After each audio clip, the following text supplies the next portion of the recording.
Hi guys and welcome to Wilde. Today we're here with Dead Label, or Mick to be exact. Hello. Hi, thank you so much for joining us today. It's really lovely to My have you pleasure. here. How are you doing? How are you keeping in these uncertain times? Good. Trying to fill in the time. There's a lot of free time, a lot more than I've ever had before. So Yeah, it's unsettling sometimes, but it's been fun too. perfect. So, and you are based in Ireland. You guys have taught a fair bit of Ireland. How are you? What would you say the music scene is like, or the metal scene is like in Ireland? Ireland is like it's like a hidden boiling pot of talent that doesn't get the exposure it really deserves, I think. It takes a lot of hard work to get out of Ireland as well. We're not like in the UK. There's a lot of area you can travel. Ireland's very small. There's maybe 4 cities that you can play in. 3 maybe, actually, even Dublin, Cork, and up north and Belfast. There's not a lot of venues and things like that, especially for metal. So yeah, um, it's a great scene, but it needs more, if you know what I mean. Absolutely. What would you say has been your favorite venue to play in Ireland so far? It has to be the Fibbers in Dublin. It's like it's the mecca for metal in Ireland. It's like everybody loves Fibbers. It's our Graceland. It's our home.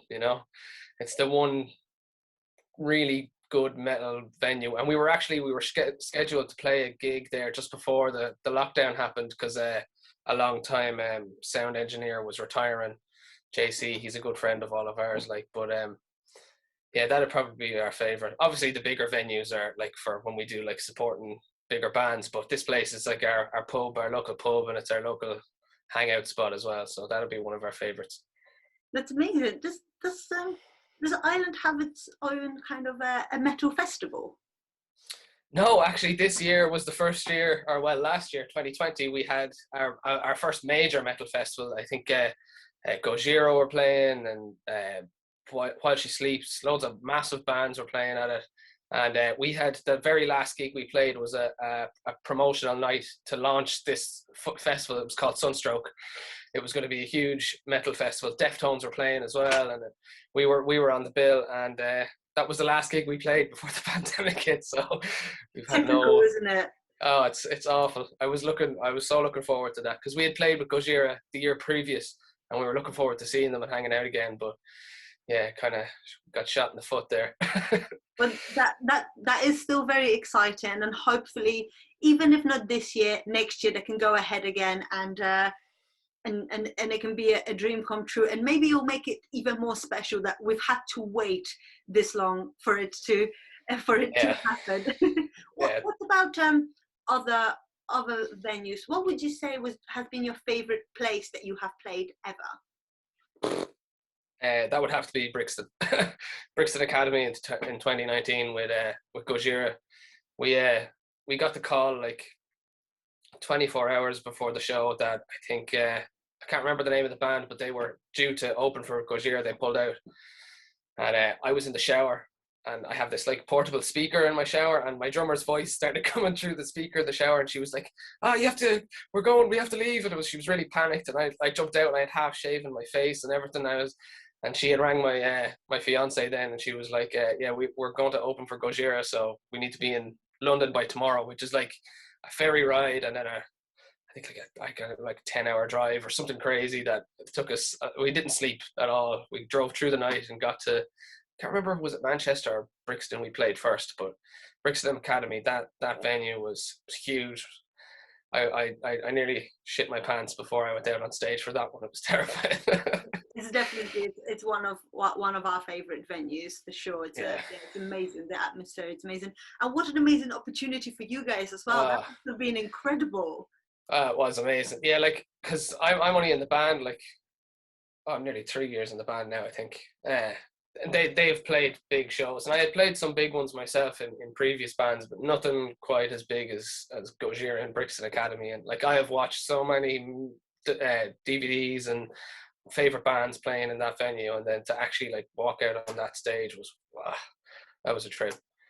And I'm sure it will happen again as soon as we're allowed out again, which hopefully will be soon. Hopefully Yeah. this year. They still haven't announced that everything is cancelled. So Yeah, it's feeling like it's going that way though. it is feeling like that, but I'm keeping all my fingers and toes crossed that that they might be able to put something in place, as we're all missing obviously live shows so Yeah. much. Oh yeah, big time. You've mentioned Claire. Tell us more about the band. How did the band actually form? Uh, God, probably not the best person to discuss this. I was a fan of the band for many years before I actually joined it. So I think they formed in like 2008. They had like, there was an old version of the band. They were called VX at one point. And they had like other members. And Dan, Danny, and Claire. They're the three that kind of, they always stuck it out, you know. So they were the hard-working ones, or the dedicated ones, and they went for over 10 years, I think, just as a three-piece. And they, according to them, it's because they never found anyone dedicated enough to do what they, to have another member, and then they found me. They kidnapped me from one of my former bands, and that's where we are now. Definitely the hardest thing is to find in that kind of dimension for musicians to mesh well enough, and for all of them to be dedicated enough to the same thing to want to keep going, etc. And obviously music, it's, you know, it's a difficult industry to be in. What would you say, how do you guys keep such a good relationship between each other, if you were to kind of advise new bands? Communicate. I think I've learned that in every aspect of my life, like personal relationships, family, band, work. Communication is like the most important. And I find in the practice space with Dead Label, in comparison to other projects I've done and stuff, would be everybody's got a voice, and everybody's voice. If we're writing a song and somebody isn't vibing off one part of it, we kind of have the mentality like, you're going to be playing this song for the next 50 years. So if you're not vibing it now, it's going to get way worse. So everybody gets a say, everybody's got an opinion, and everybody's listened to too. So communication and listening, that's extremely important. Absolutely. And I guess it's kind of understanding that not everything it's an argument, and that the negatives can help you work on things and actually kind of better yourself. And as I said, the band's been doing amazing, you know, so Yeah. so you're obviously doing something right, which is great. Something's working. Yeah.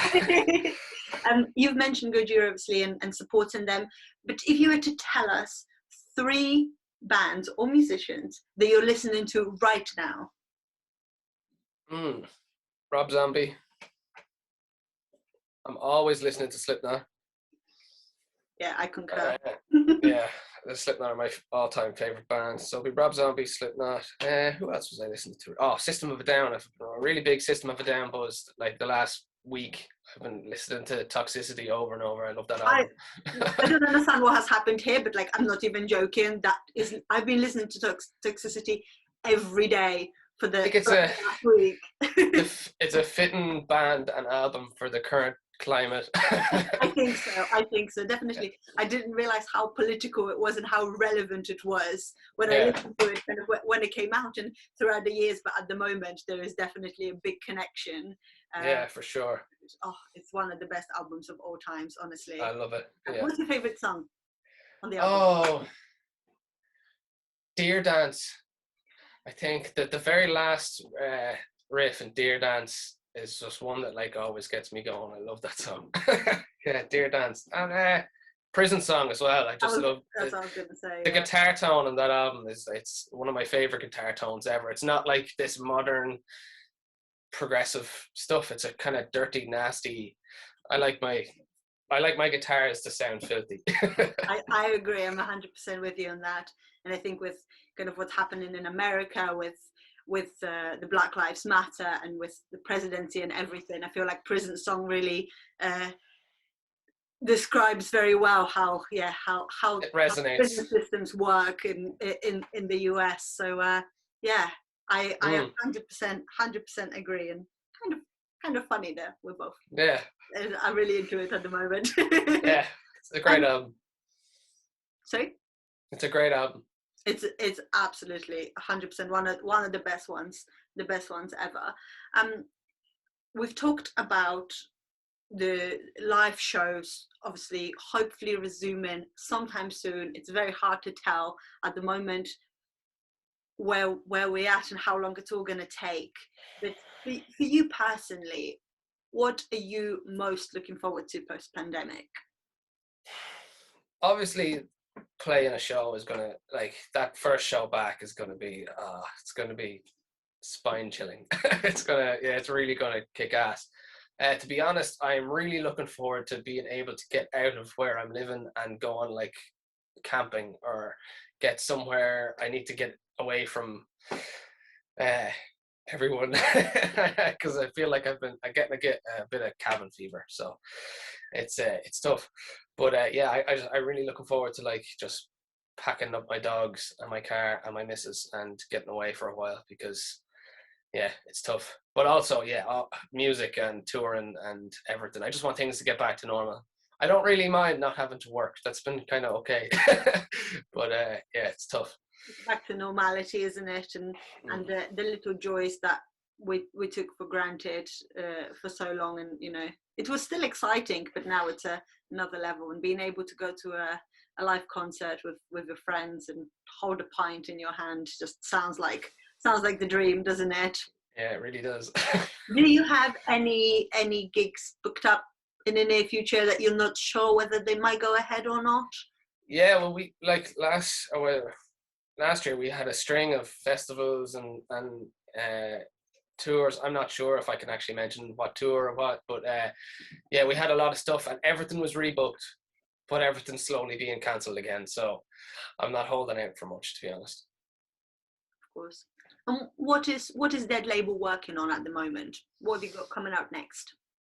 Next is going to be, we've got 2 new singles that are going to come out, and they're going to be part of like kind of like an EP we're putting together. It's like a collection of all the singles, because they before I joined, they released a few just solo singles that weren't attached to any album and stuff, and we're working on an album as well at the minute. But all the singles we're kind of going to put together in one place, one nice little neat package, and we've 2 new singles to go with them, and we're going to release that while we're meantime working on the album too. We're going to get we've demoed so many songs, and we're just still writing, and really like, because we've got the time, we can really put a lot into this one album. So we haven't stopped. We're constantly in communication and stuff, even though we can't get together physically and practice or rehearse. But we're working really hard on that. So the next thing is going to be the EP. I think it's called Anthology. It's going to be just a collection of, but it's kind of like just putting a stamp on those few songs and being like, that's that time. We're going to move on to something else. That sounds really exciting, and I'm really glad to hear this kind of positivity that in this fairly negative time there is a lot of creativity going on. And I think post-pandemic there's going to be a lot of really amazing music that comes out of it, because as you said, there's finally the time to get those songs out there, to get those ideas out there, and to work on the stuff that you might have wanted to do before but maybe haven't had the time or haven't quite put them together. So we're really looking forward to that. Thank you so much, Nick. It's been no problem at all. So lovely to have you here. My pleasure. Thank you. We'll leave all of Dead Label's links down below, so please do check them out. Follow them on Instagram, follow them on Facebook, check out their YouTube channel, check out their music if you haven't yet, and hopefully we'll see you at a festival in a very near future. Thank you. It's been nice to talk to somebody new. Cheers.